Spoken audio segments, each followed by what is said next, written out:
And how I landed upon Salesforce was through TCW connections. Well, I'm sure TCW, the technology consulting workshop helped, but for people who did not get the opportunity to get into such workshops, what do you recommend to an average student or a student who's not part of all of these workshops? Do you strongly recommend them to join the workshop if they're in their freshman year or sophomore year, or if they are in their junior year? What do you recommend them to do? Definitely, I think workshops are great. Mm-hmm.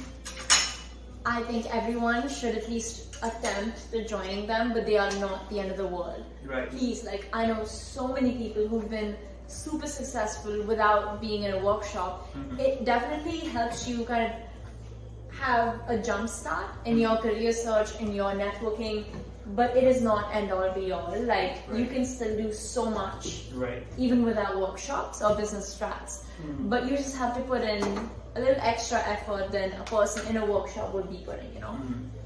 I think for people who are not in workshops, my biggest advice would be build a network. Mm-hmm. People are so helpful. People will say yes to a quick chat. People will say yes for you to get to know them better, for you to get to know their company better or their role. All you have to do is ask.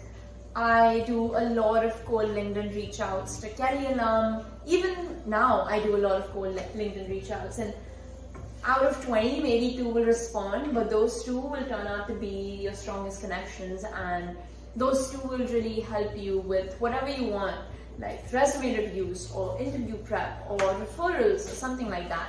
You just need to know how to build a connection, make it personal, don't just make it transactional. Just try to really genuinely get to know who the people are, and your network is going to take you a really long way. So if you're not in a workshop, put in that extra effort to build your own network. Right. I heard this somewhere and I initially found it really cringe, but your network is your net worth.